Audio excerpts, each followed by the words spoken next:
igice cya 12. Ntabwo turi butinde, no munsi wari umunsi w'amashimwe no gusenga Imana, kandi twaraye mu tuzi kandi ndajayo mu kanya, ariko reka nsome hano ijambo ritoya kandi mukomeze mubumbure ico gitabo c'Abaroma, tuganira ijambo ry'Imana umwanya muto cyane. Reka dusome igitabo c'Abaroma igice cya 12 umurongo wa mbere n'uwa kabiri, ariko ntimubumbe aho hantu, turaza gukomeza kwacukumburira hamwe twumva icyo Imana itubwira mu ijambo ryayo. Kadusome Abaroma igice cya 12.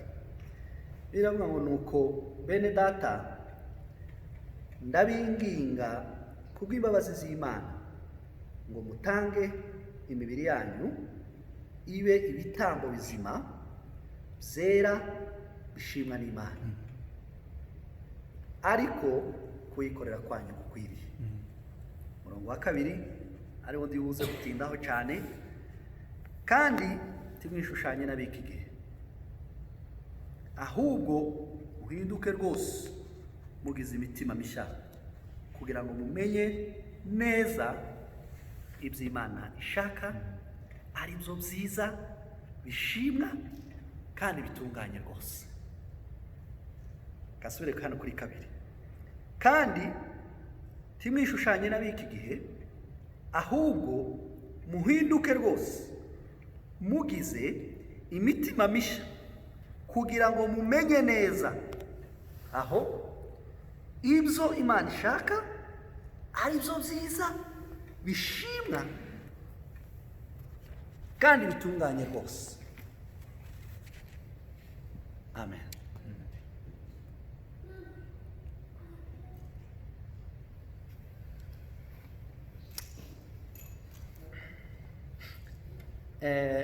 Reka mani nshimire church leadership kuri iyo opportunity. Pastor yambwiye ko nzobwiriza nubwo biba bitugoye physiquement, ariko mu by'ukuri muri twe, muri je haba hari umuriro panshaka ngo wake, bikatuma nishimira gukomeza gusoma ijambo ry'Imana kubw'inyungu z'ubuzima bwanje n'ubuzima bwa bene data muri Yesu. Ndashima Imana rero kuri ino opportunity.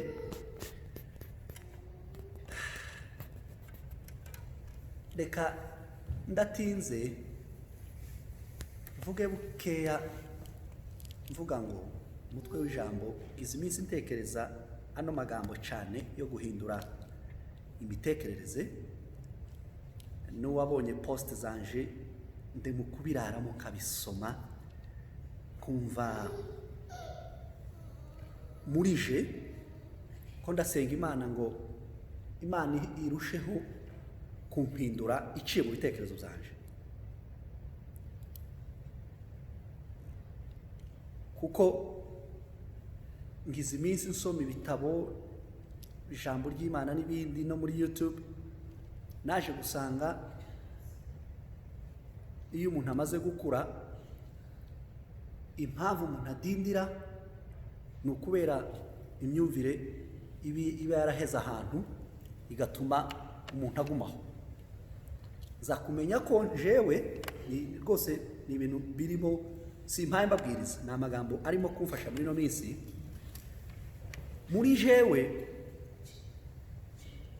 nkanga kumva ko ngomba kunyurwa naho ndi, kandi atari ugushaka kwicisha kwizamura, ahubwo ari ugushaka kugira ngo ibitekerezo byanje bihinduke, menye neza icyo nomenya gikwiriye kandi kigomba gukorwa ku bwami bw'Imana.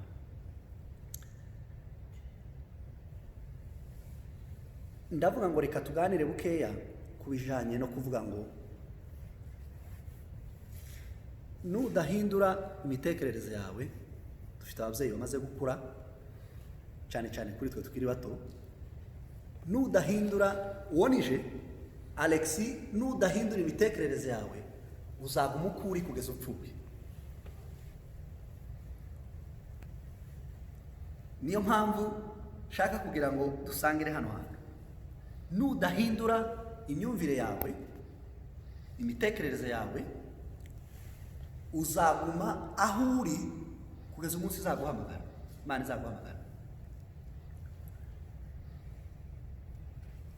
Hari udutabo nagiye nsoma n'abandi bantu ngenda nkomeza gukurikira kuva menya Imana, nari ntaramenya agaciro k'imitekerereze, agaciro ko gutekereza, cyangwa ni ukubera iki nshobora kugira imyaka 10 mu rusengero, karirimbira Imana, ngakorera Imana, kaza mu rusengero, ariko twasohoka kabundi muntu. Biterwa n'iki? Ubwo nasohotse mbaye mvuga mu ndimi, nasohotse mbaye ndirimba, nasohotse mbaye ncuranga, ntanzi cya 10, ibintu byose bikoze neza. Uwonije ndavuga ati se ni ukubera iki nzangera hanze singa umuko narindi mu rusengero? Cyangwa nawe nushaka wibaze umveho uvuga ute se ni ukubera iki nzangera hanze ishusho nari ifite mu rusengero sinyikomezanye aho ndi hose, haba mu kazi, haba mu rugo, haba muri quartier, haba mu mibanire n'abandi, sanga hariho icyo bita mu cyongereza ngo ni something wrong. Kandi icyo kiri wrong nta kindi, ni imitekerereze yanje ifata ibintu temporarement yarangiza ikabirejeta. Kandi buriya buzima bwo hanze nibwo nkeneyemo kugaragaza imitekerereze myiza no gukora neza no kwera imbuto nziza, kuko mbarajega mu rusengero gushaka imbaraga z'Imana kugira ngo mpinduke. Iyo rero ngeze hanze singaragaze uwo niwe, haba hari ikintu kitagenda. Nkomeje kwitegereza n'ibihe turimo n'itorero ry'iki gihe, hari umugabo wavuze ngo ibyaha birimo gukorerwa mu rusengero ngo biraruta kure cyane ibyaha birimo gukorerwa muri quartier. Nza gusanga nkomeje gukora ubushakashatsi bw'imitekerereze, imitekerereze kabisa, kandi Imana yo mu ijuru izafashe bino bintu rwose. Nukuri ko ndisengera muri no minsi kugira ngo ndebe ko hari icyo Imana yomfasha biciye mu ijambo ryayo. Umuntu, abateoloji bazabivuga neza, agizwe n'ibice bitatu. Mwumve ukuntu bivuze. Igice cya mbere umuntu agizwe n'umwuka. Iyo umuntu amaze gukizwa akatura ko Yesu ari umwami n'umukiza we, ababaye umwana w'Imana automatically. Nta yindi formule yo kumenya Yesu. Uba watuye ukamenya ko Yesu ari umwami n'umukiza wawe, ko yagucunguye ku musaraba, ako kanya Bibiliya iravuga ngo uhita uhinduka umwana w'Imana. Nta yindi conference ibaho, nta yindi forme, nta yindi pose, niyo formule yo kuba umwana w'Imana. Ariko iyo umuntu amaze guhinduka umwana w'Imana, nari maze kuvuga ngo umuntu agizwe n'umwuka, naho ngaho bihera. Hakaba n'ikindi gice cya kabiri kirimo soul ni ubugingo mu Kinyarwanda, cyangwa seu mu Gifaransa. Ubugingo ariho hantu ndibuze gutinda. Ubugingo burimo nabyo ibintu bitatu. Harimo imitekerereze, hakabamo emotion cyangwa sentiment, hakaba n'amahitamo y'umuntu. Ushize twaba tubigana na pasteur. Umuntu umwe nari gutekereza yavuze ikintu ntigeze numva mu buzima bwanje, aravuga ngo impamvu umuntu atazayera imbuto zikwiriye nubwo abayihanye, nuko imitekerereze yiwe na emotion ziwe n'amahitamo yiwe biba bitaramacinga n'ijambo ry'Imana, biba bitarajamo ijambo ry'Imana rituma imbuto zihindura. Ijambo ry'Imana rihindura imitekerereze, ijambo ry'Imana rihindure amahitamo, ijambo ry'Imana rihindura ama emotion. Yangane tubane mwene da. Amerika iragoye. Ndavuga ngo Mana pakumenya agaciro k'imitekerereze yaje.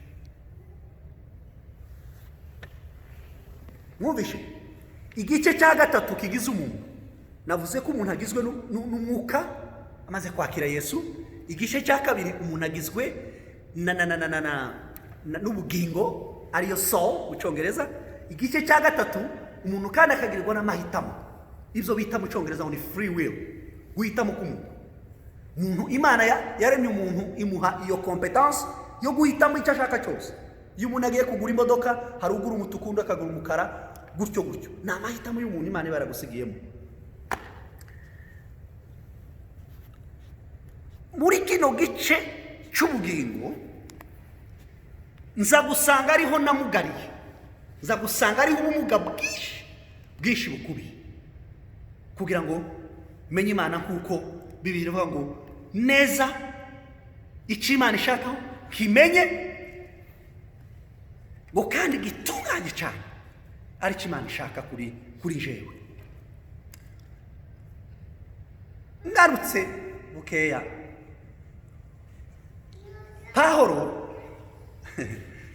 Pawulo yagiye ahangana n'ibintu bikomeye igihe yamaze kumenya Yesu. Murabizi ko i Roma niyo havaga amategeko yose. Icyo gihe yari abaroma bari ku ngoma, yari empire itegeka isi yose, kigihe cya Amerika muri kino gihe. Imitegekere yo muri Israel icyo gihe yavaga i Roma, bakajana ibintu byinshi, amategeko, amabwiriza, imihango byinshi cyane byavaga i Roma. Pawulo ngo amare gukizwa, abona ko agomba gutangira itorero i Roma, kukuntu yaritangiye mu Efeso, kukuntu yaritangiye mu Bagalatiya, kukuntu yaritangiye hirya no hino ku isi. Hari ahantu nariko nsoma ako kantu karambwira ngo murumuna umuntu wo muri famiye ya Kayisari, muzi Kayisari ko ariwe wabambye Yesu, ngo Yesu amaze gupfa, igihe Pawulo yatangiye itorero muri famiye ya Kayisari, hari umuntu wakijijwe kubera ubutumwa bwiza bwa Pawulo. Muri famiye ya Kayisari habamo umukozi w'Imana igihe Yesu yari amaze gupfa. Muri ino minsi bene data, urebye ubuzima bw'itorero, ubuzima bw'amago yacu, ubuzima bw'abana bacu, ubuzima uburebye neza, ubuzima bw'urubyiruko, ubuzima bw'ababyeyi, usanga ni hagati yo gutanga imibiri, aho ikibazo kiri hagati yo gutanga imibiri yacu ishimishwe n'Imana, tumenya ko ari ibitambo, aho niho ikibazo kiri. Ubirebye neza, hagasubira hakaba n'ikindi kibazo cy'imyumvire y'igitangaza yayobeje abantu kandi bitwa ngo barasenga Imana. Pawulo aravuga ngo bene data, itorero ry'Abaroma, ndabinginze kugira ngo mutange imibiri yanyu, mutange imibiri yanyu. Hari umuntu wigeze kuvuga hariya San Antonio, aravuga ngo amateraniro mu Giswahili bavuga ngo ni sabao. Amateraniro saya ngaya, amateraniro nayo umuntu afite mu mutima wiwe, kubera ko niba naje narwanye n'umuntu, ntibishoboka kugira ngo nze Imana ikoreshe muri rusengero, ntibishoboka. Niba naje natonganye, niba naje natukanye, niba naje nagiranye ibibazo aho ngaho, bifite ingaruka ku materaniro yanyu. Niyo mpamvu gutanga imibiri n'imitima yacu bigomba kuba amateraniro mbere y'uko tuza mu materaniro nyakuri ariyo tuba twaje hano guterana twese.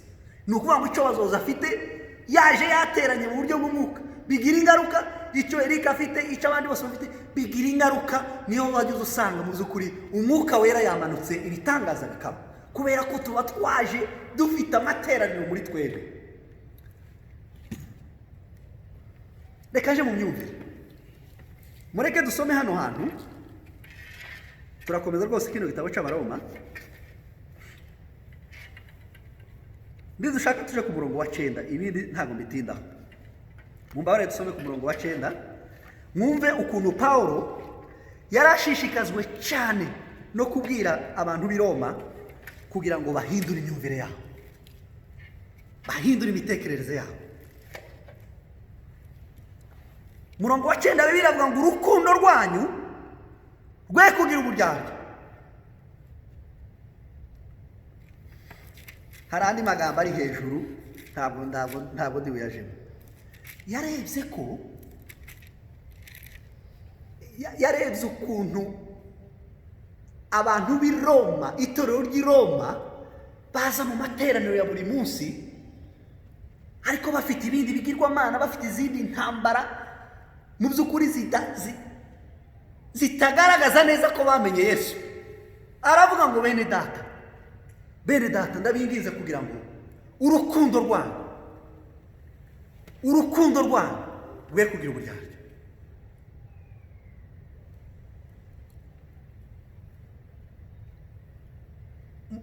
Ako kantu konyine ugatekereje gusa mu buzima bw'iki gihe, bw'itorero ry'iki gihe, ukareba mu tuzi, ukareba mu mbago, ukareba mu itorero, iki kintu kirimo imbaraga zikomeye mu buzima bw'iki gihe.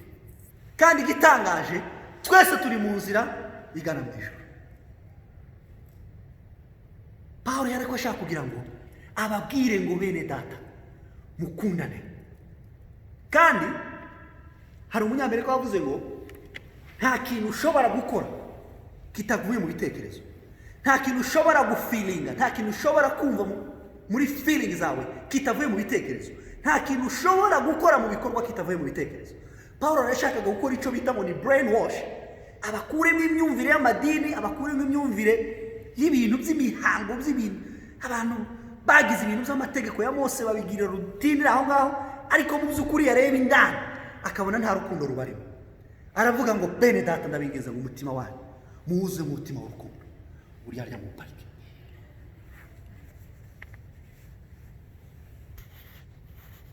Ntabwo ari ukujanja, ibyo ni ibintu muri jewe mpaye numva n'ukuri ngomba gusengera ijoro n'amanywa. Mushire mu gifaransa haravuze ngo que votre amour soit sincère, urukundo rwanyu rube sincère. Niba uvuze ngo Paul mene data tibe Paul yo kukanwa, nukuri turabihanganisha bazoza mukomeze mwihangana, Imana izakiza amapatro. Urukundo rwanyu rube sincère. Shobora kuzamura ijwi, shobora kuvuga menshi, ariko urukundo rwanyu tirugire uburyarya.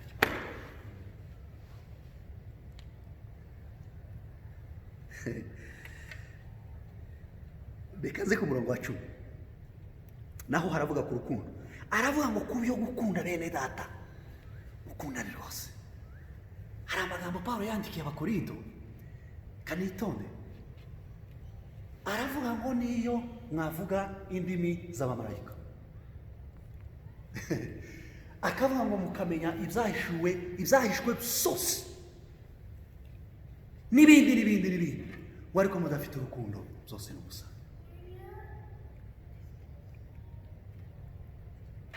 Niba turi kumwe muvuge amen. Amen. Mwumve Bibiliya iravuga ngo kuko Imana yakunze abari mu isi cyane. Giswahili kiravuga ngo kwa maana Mungu ameupenda ulimwengu cyane. Hari umugabo umwe wavuze ngo twavuye muri cyane, agakiza kacu kavuye muri cyane. Umugabo witwa François Kanyamugenge yari kwabwiriza umunsi, aravuga ngo agakiza kacu ngo kavuye muri cyane, kuko Imana yakunze abari mu isi cyane. Ariko satumye itanga bene data ni tabarahe. Niba udakunda Eric ntukunda Imana. Ikizamini Imana yatanze kuri iyi si nuko ubwami bw'Imana bugomba kuza, abantu baza bihutira kuja mu ijuru. Birashoboka ko ijuru ryoza mu isi. Ubu ijuru ryoza mu isi ni ugushira amahame y'ijuru akaza mu isi. Ihame rya mbere ni urukundo. Kunda mugenzi wawe, mupende jirani yako. Penda jirani yako. Kunda umuntu mukorana. Kunda hariya ku kazi Imana yampaye akazi ko gusupervisinga. Hari bamwe bazabambwira bakamba bantumaho ngo baranyanga. Kuntumaho message zikaza zimwe zivuye hano mu muhano. abandi bakaza ngo nanga abarundi, abandi bakaza ngo nanga ababembe, abandi bakaza ngo nanga abasinzira. Ibyo ni ibiki mu murimo? Ni ukuri kw'Imana imwe. Mesaje zikaza zikansanga muri office n'abandi bakanyongorera ngo nanga aba. Siko bimeze. Uri kuvuga ngo aranyanga nuko atazi umutima ndimo. Kandi ikibazo sinje kiba kiriho ni uba ugifite kubera ko arimo arishiraho umuriro w'akamama. Penda jirani yako. Ikizabwira ko Imana yo mu ijuru, ikizabwira ko abantu biriya no kwivuga Yesu yabwiye intumwa aravuga ngo ikizabwira ku isi yose ko munkunda nuko muzakunda. Nta munsi numwe noshimisha Imana mutima wanje wavuga ngo nanga bazoza. Jamais. Nibwo buryarya Paulo yashuye. C'est l'hypocrisie. Ntabwo Imana yatubwiye ngo tuziterere, ntabwo Imana yatubwiye ngo oyaye kunda mugenzi wawe. Kuko itiyo yo guhishurirwa kumenya Imana, itiyo yo kumenya Imana, umugisha uza mu rugo no mu isengero n'ahandi hose, itiyo ibikurura n'itiyo iri mu rukundo.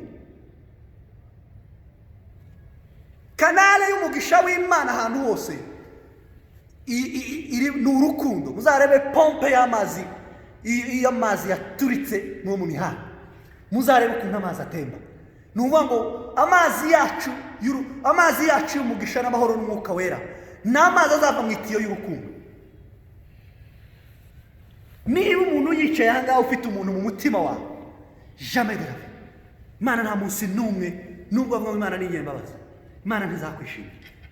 Kuko nayo iravuga ngo zatumye nta umwana kubw'urukundo rukomeye nakunze abantu. Wowe kuranga abantu Imana yaremye ushingiye kuki? Paulo arababwira ngo bene data mukundane rwose. Iyo rwose mu Kinyarwanda iyo bavuze ngo rwose nta kindi kintu kirenze ico ngicyo. Mukundane rwose. Mu yandi magambo mu Kinyamurenge mukundane pe. Nta kindi kihishe inyuma. Kandi arasora avuga ngo abazungu bavuga ngo ntimukaza mukunda umuntu mufite icyo mumutezeho. Fasha umuntu. Iyo nifasha Eric mufitemo inyungu nta mugisha azobibonamo. Ariko nifasha mudogo mfite inyungu z'umwuka no kwamamaza Imana yo mu ijuru, Imana izabona ko mfite urukundo nyarwo. Imana impumugisha atagize icamenye kandi atagize icakoze mu buzima bwe. Penda jirani yako, penda ndugu yako. Urukundo ni ikintu gifite crise muri kino gihe. Urareba ukavuga ngo kuri ijuru tujamwe ntabwo tuzi ibyo ari byo. Après tout hazaba n'urubanza. Kunda mugenzi wawe. Mwumva amagambo Paulo yakomeje kuvuga. Imana yo mu ijuru ikomeze tubabarire kandi iganire natwe. Paulo arangara avuga ngo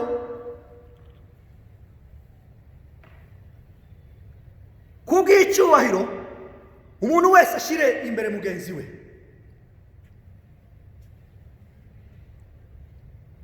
Oh my goodness. Kubw'icyubahiro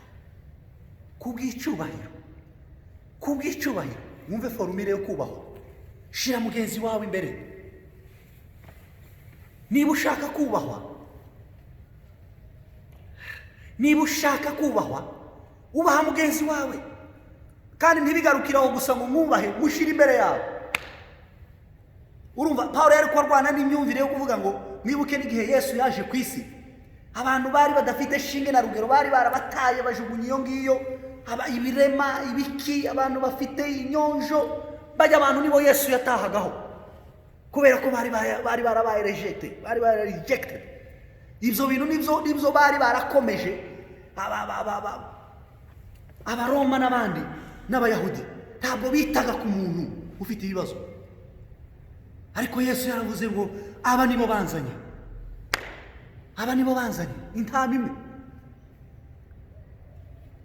Iyo urebye ukuntu abantu baba birukira icyubahiro muri ino minsi, icyubahiro ukuntu umuntu ahacirukira muri ino minsi biteye ubwoba. Bibiliya ivuga ngo wicisha bugufi neza mwingorane ye n'icyubahiro n'ubukire n'iki kintu. Niba ushaka kubaho ubaha mugenzi wawe. iyo ni formule abantu b'isi badashobora kwapika. Sizi umuntu waba tuganira na pasteur. Imirite ni igaragaza sagesse. Nuzaza umuntu utaciye bugufi imbere ya mugenzi wawe, tukazugera ngo we waciye bugufi umurusha ubwenge. Oya, umuntu ufite ubwenge ni uwaciye bugufi kuri mugenzi we, iwe akitwa kuba igipfu kubw'inyungu za mugenzi we. Ukemera ko wagawa, ukemera ko watukwa, ariko wabwira ngo bungabunga amahoro ya mugenzi wawe. Wabwira ngo undi ataza kugira ikibazo ari wowe giturutseho, wewe isimplifie igisigaye Imana izadiringa nabyo. Mungu Imana ibibona ibyo turimo byose. Ibijanye n'icubahiro shira mugenzi wawe.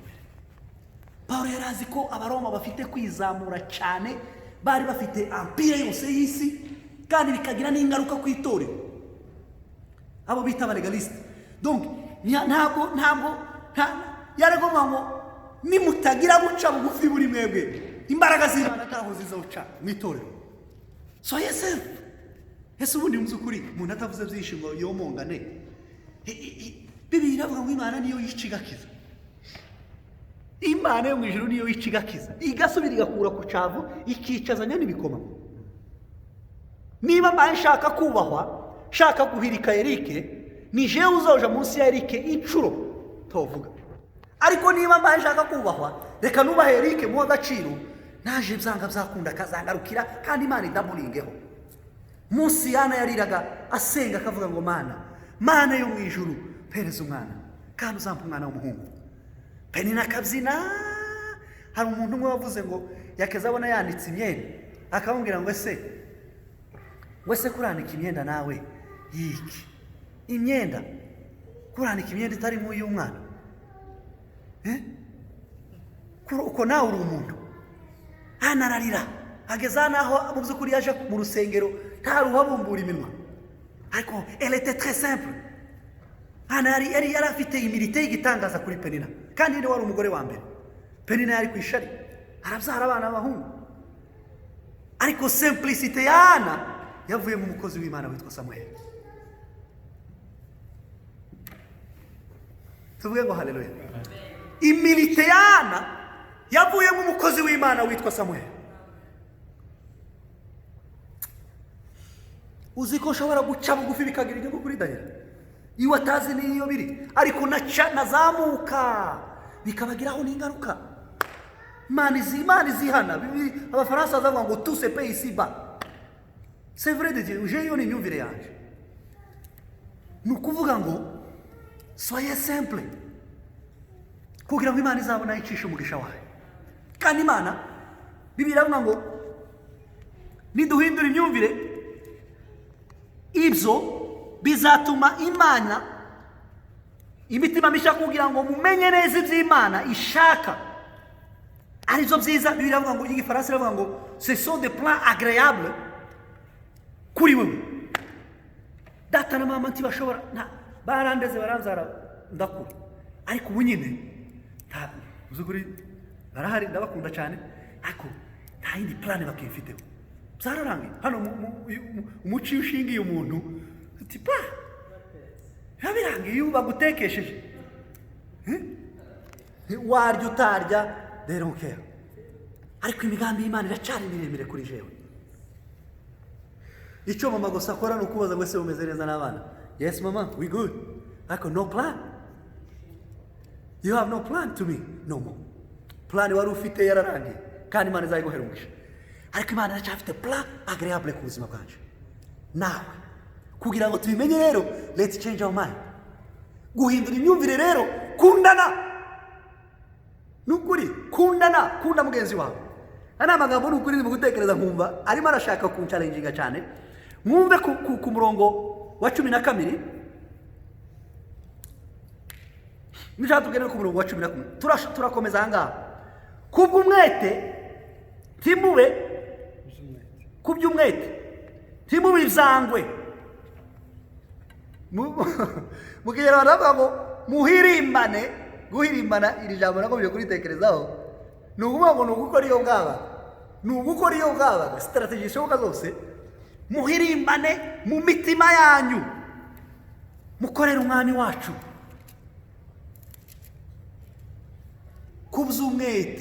kuby'umwete bana ba data, titubibyangwe.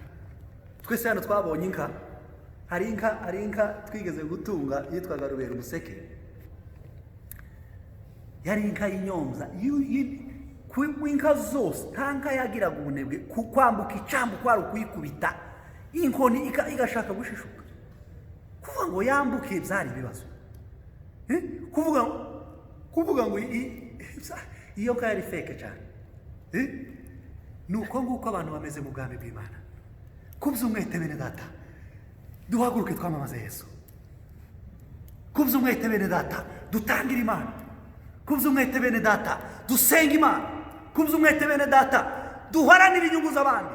Kuby'umwete bene data, biravuga ngo ubwami bw'Imana ni ubw'intwarane. Ubwami bw'Imana burimo imbaraga nyinshi. Abanyentege nke ni ukuri kw'Imana ndabarahiye bazahembwa bikeya. Hari abantu bazabirukira mu overtime, twebwe hariya turabigira. Iyo wakoze overtime hari umunsi nijije hafi 3, nakoze amasaha 40, sinzongera, nari ngiye gupfa. Nakoze amasaha menshi numva vraiment mbaye déséquilibré, ariko nahembwa amafaranga ntigeze mpembwa ico gihe. Nukuvuga ngo no mu mwuka w'Imana, mu mugambi bw'Imana dukorera Imana nuko bimeze. Kuko mudogo yaravuze akaza gasenga Imana, gasengera umushumba, gasengera pastor, gasengera abakristo. Mugambi bw'Imana ntitubibyangwe, ntitugende twitega amaguru. Oya, haguruka ushaka Imana. Migambi y'Imana kuri wewe ni migambi itangaje utazi n'umunsi n'umwe. Tangira Imana, korera Imana, hagura ubwami bw'Imana, gira ishaka ry'umurimo w'Imana.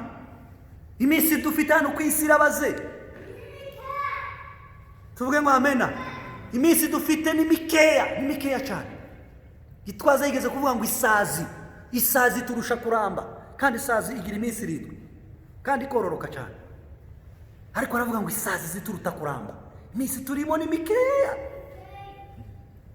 Muby'umwete bene data, nimwamamaze Yesu. Nukuri kw'Imana aho uri ku kazi.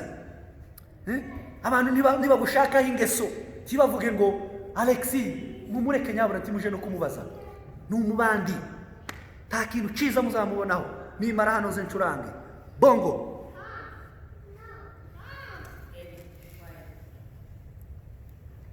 Umurongo wa 12, mwishime mufite ibyiringiro, mwihanganira amakuba, mukomeze gusenga mushikamye. Ukubijanye no kwihangana,